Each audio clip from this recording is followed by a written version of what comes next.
Around 1200 BCE, the Bronze Age world collapsed, not gradually, not through the slow erosion that wears civilizations down across centuries. It collapsed within a generation, with a speed and completeness that archaeologists are still struggling to fully explain. The great palace civilization of Mycenaean Greece vanished. The Hittite Empire, which had fought Egypt to a standstill at the Battle of Kadesh and controlled most of Anatolia for centuries, disappeared so completely that for a long time historians did not even know it had existed. The palace systems of Cyprus were destroyed. The trading networks that connected the eastern Mediterranean collapsed almost simultaneously. City after city shows destruction layers dated to the same narrow window of time, around 1180 to 1150 BCE. And across multiple Egyptian inscriptions from this period, particularly those of the pharaoh Ramesses III at Medinet Habu, there is a repeated reference to a confederation of peoples who swept down from the north, destroying everything in their path. The Egyptians called them the Sea Peoples. They listed their names: the Peliset, the Checker, the Shekelesh, the Denyen, the Weshesh, carved into temple walls in hieroglyphic detail, and then said almost nothing about who they actually were, where they had come from, or what had driven them to such total destruction of the world they were moving through. For over a century, these names have been the subject of one of the most heated debates in all of ancient history. The question of who the Sea Peoples were has attracted archaeologists, linguists, geneticists, and an enormous number of enthusiastic amateurs, none of whom have arrived at a consensus. In 2022, the ancient DNA provided the first hard genomic evidence to enter the debate, and what it found was not what most researchers had expected. The debate about Sea People identity had, for most of the 20th century, clustered around a relatively small number of proposals.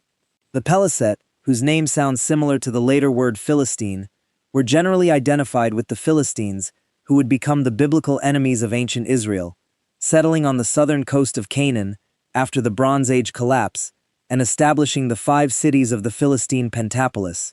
The Denyen were sometimes connected to the Greeks, specifically to the Danans, one of Homer's names for the Greeks. The Shekelesh were sometimes linked to Sicily, the Checker to a location in the Aegean.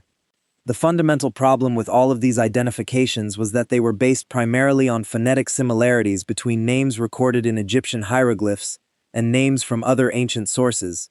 This is a notoriously unreliable method. Egyptian hieroglyphic writing did not record vowels, and the consonantal skeletons of many ancient names can be matched to multiple different words in multiple different languages with roughly equal plausibility.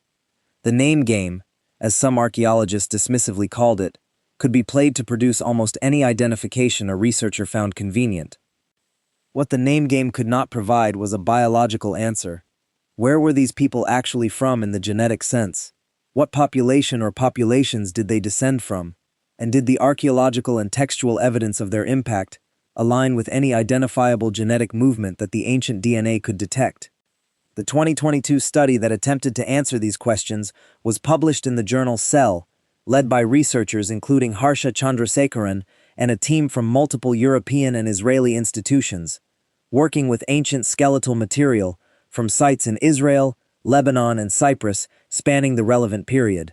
The key innovation of the study was its ability to compare the genetic profiles of individuals buried at sites associated with the Sea People activity, particularly the Philistine cities of Ashkelon and Gath on the southern coast of Canaan, with a comprehensive reference panel of ancient populations from across the Mediterranean and the Aegean.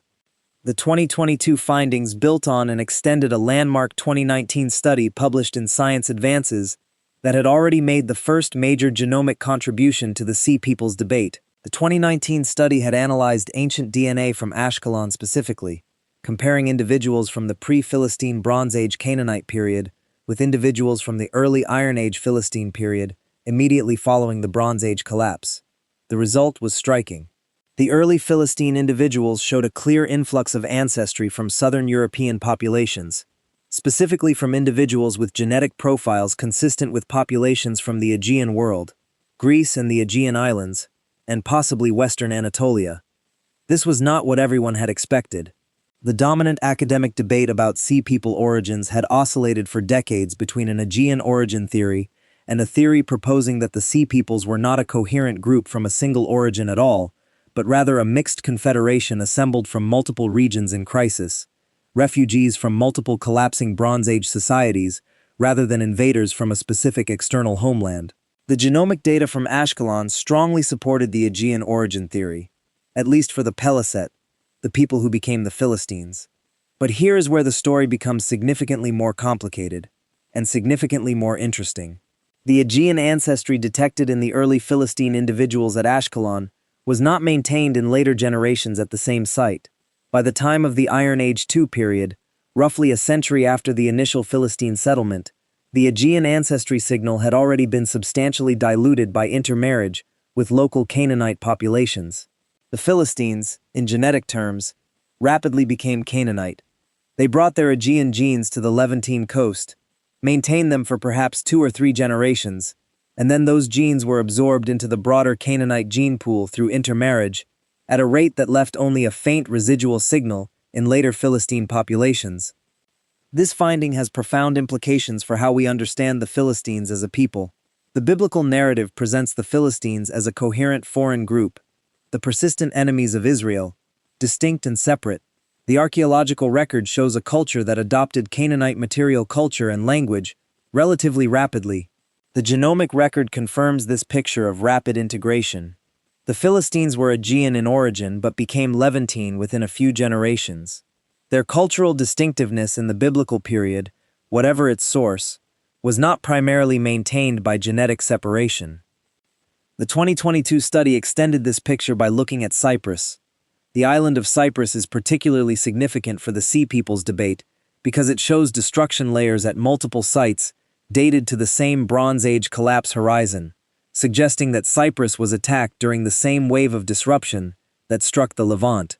But some Cypriot sites also show continuity of occupation, and the genetic evidence from Cyprus in the transition period shows a complex picture of both disruption and continuity. What the combined genomic evidence suggests for the broader Sea Peoples question is something that neither the Aegean invasion theory nor the refugee coalition theory fully anticipated. The movement of people during the Bronze Age collapse was real and genetically detectable, at least in some populations. The Peliset, those who became the Philistines, did come from somewhere in the Aegean world, but the scale of the movement was smaller than the Egyptian inscription's dramatic language might suggest. The genetic signal was present, but not overwhelming even in the first generation of Philistine settlement, and the integration with local populations happened fast enough to suggest that whatever social mechanisms the Philistines used to maintain a distinct identity in subsequent centuries, they were cultural rather than biological. The broader question of what actually caused the Bronze Age collapse and what role the Sea Peoples played in it remains one of the most contested debates in ancient history. The Sea Peoples clearly existed, in the sense that a real movement of people from the Aegean world to the Levant is now genetically confirmed for at least one group. But whether they caused the collapse, or were themselves refugees from it, fleeing a world that was already falling apart for reasons that had nothing to do with them, is a question the genetics cannot definitively answer. The most current scholarly consensus, to the extent that such a thing exists for a debate this contentious, leans toward a multi-causal explanation for the Bronze Age collapse. Drought, evidenced by paleoclimate data from multiple Mediterranean sites, showing a prolonged dry period around 1200 BCE. Internal political instability in the palace economies, whose highly centralized redistribution systems may have been unusually vulnerable to disruption. Disruption of trade networks, as the interconnected Bronze Age economy was dependent on long-distance movement of copper and tin for bronze production, and the failure of any link in that chain could cascade. Earthquake damage at multiple sites. And then, against this background of systemic stress, the movement of populations including but not limited to the Sea Peoples. The Sea Peoples, in this reading, were not the cause of the Bronze Age collapse. They were one of its consequences and one of its symptoms, people displaced by a systemic crisis that was already underway, moving into the power vacuum left by the collapse of the palace systems, and in some cases, contributing further to that collapse in the process. There is something genuinely strange about looking at the Bronze Age collapse from the genomic perspective that the 2019 and 2022 studies make possible. The ancient texts described catastrophe, destruction, the end of worlds. Egyptian inscriptions record the sea peoples in language of existential threat, the barbarians at the gates of civilization. Archaeologists find destruction layers, burned buildings, abandoned cities. The material record of collapse is everywhere. And then the genome tells a more ordinary story. People moved. Some of them were from the Aegean. They settled on the Levantine coast. Within a few generations, they married local people, and their Aegean ancestry was absorbed. Life continued. The people who came after the collapse, whatever their origin, were doing what people always do: building, farming, trading, marrying, raising children who would not think of themselves as refugees or invaders, but simply as the people of this particular place. This is not a diminishment of the catastrophe. The Bronze Age collapse was real. The suffering it caused was real. The civilizations it ended were gone and did not come back in the same form. But it is a reminder that human populations have a tendency to persist and to integrate even through catastrophes that look, in the contemporary documentary record, like the end of everything. The Philistines were Aegean. They became Canaanite. The people who replaced them were displaced. Everyone moved. Everyone mixed. And the genome records all of it, without the drama, without the cultural meaning that the texts impose, just the fact of what happened to the molecules. The sea peoples were never what we thought, not because they did not exist, but because what we thought was shaped by the perspective of the people who recorded them. The Egyptians wrote about an existential threat, because from their position, looking north at waves of displaced people and collapsing states, that is what it felt like. The biblical writers wrote about Philistine foreignness, because from their position, the cultural distinction mattered enough to maintain, even as the genetic distinction faded. The DNA sees neither the existential threat nor the cultural distinction. It sees ancestry. It sees movement. It sees the speed with which people who came from far away became, within a generation, indistinguishable in their genes from the people they had displaced or joined. It sees the ordinary human truth beneath the catastrophic narrative. The Bronze Age ended. A new world came after it. The people of both worlds were, in the genome's reading, more continuous with each other than either side knew. The sea peoples brought Aegean ancestry to the Levantine coast. The Levantine coast absorbed it. The experiment of living together, which always ends in the experiment of having children together, did what it always does. History is not what the conquerors wrote on temple walls. History is what the genome recorded in silence, without drama, without heroism, without catastrophe. Just the ordinary fact of people becoming part of each other, in the only way that ultimately matters.